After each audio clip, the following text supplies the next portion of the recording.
The woof cut. What makes it a woof cut? Why is it not a shag or a mullet? Stick with me. I'm Angie from Shark Fin Shears, and we're going to walk you through this step by step. Make sure we have no heavy spots in this haircut, lots of flippy movement. Let's go. The biggest thing with a woof cut is that there is lots of movement around the face and a voluminous crown. There's also still length in her front, which makes it different from the mullet. And there's still lots of connectiveness, which makes it a little bit different from a shag as well. The first thing we want to do is predetermine her length, which I have already done. So I have her sectioned off here into 4 quadrants, and then I just kept her back tail out just so you can see where the length will be. And the woof cut is a very rounded cut. Let's start here with the angle in the front. I'm sectioning off right in front of the ears. I'm going to bring this all forward towards her face.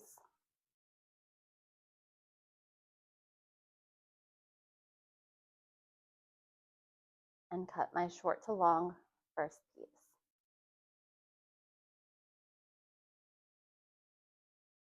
There goes my length right in here that I already determined, and I'm connecting. We're going to take a little piece over here and have that determine our guide over on the opposite side. I like to stand on the side or directly behind my client, and I'm just going to follow through.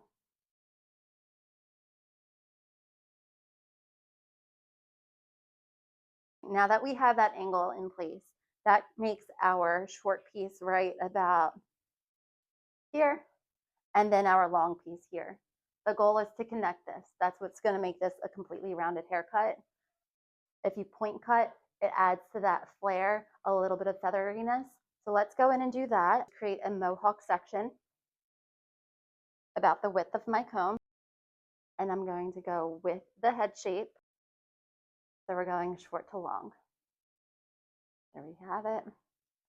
And we're just going to cut. And then I'm going to go in and point cut.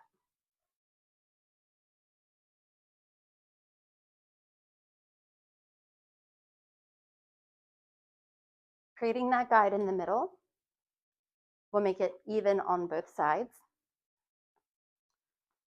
Then what we will do is section by section, over direct, maintaining the same angle that you cut.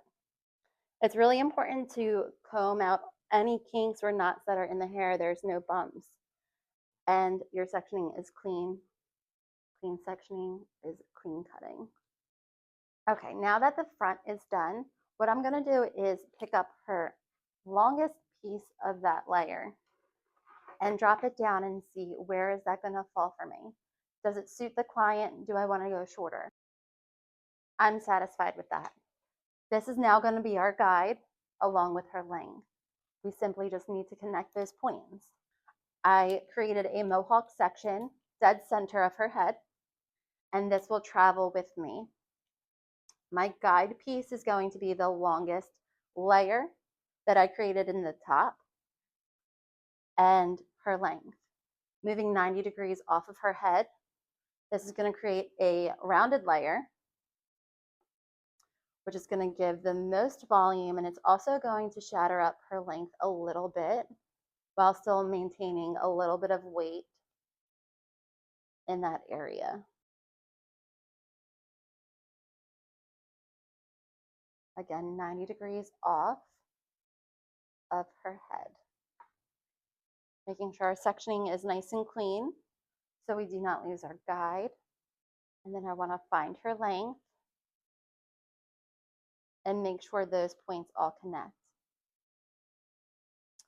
Here is her shortest length piece. You can see, and I'm going to work my way up. We can see that they connect.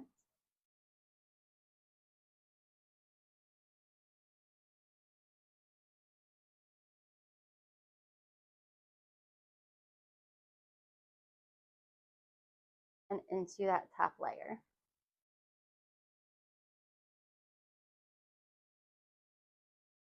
Then I'll go back in and just point cut slightly, take off any weight because we want feathery layers,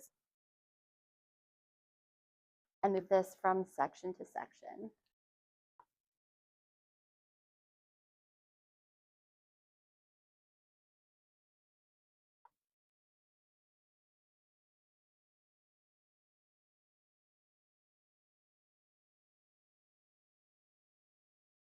And then connect to the top.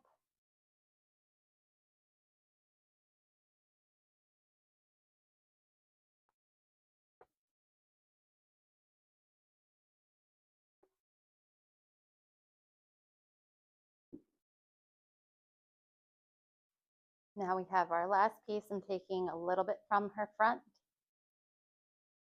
and her back, over directing it slightly so we don't create that hole.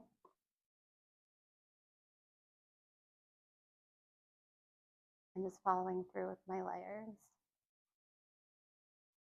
Finally, what we want to do is take out a little bit of the weight in the very, very front edges of her length. By doing this, I'm just going to section her off in the opposite way.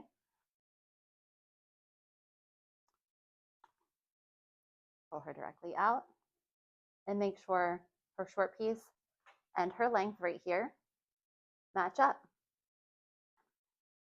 Okay, so the last little check I'm going to do is part her hair down the middle one more time, front to back, and I want to move everything to that angle that we already created. What this is going to do is make sure that she has no heavy spots when she pushes her hair forward. And if you see any piece that is a little bit longer, nab that so it can create this really soft flow to the hair. The last step that I'm going to do is dry her up, and I'll be right back. All right, guys, here we have the final results. Absolutely gorgeous. You can see the roundness of this shape, and look at the length in the back. She still has length there. It's not completely shattered. You will see all of the roundness, all of the movement in here. It's absolutely gorgeous.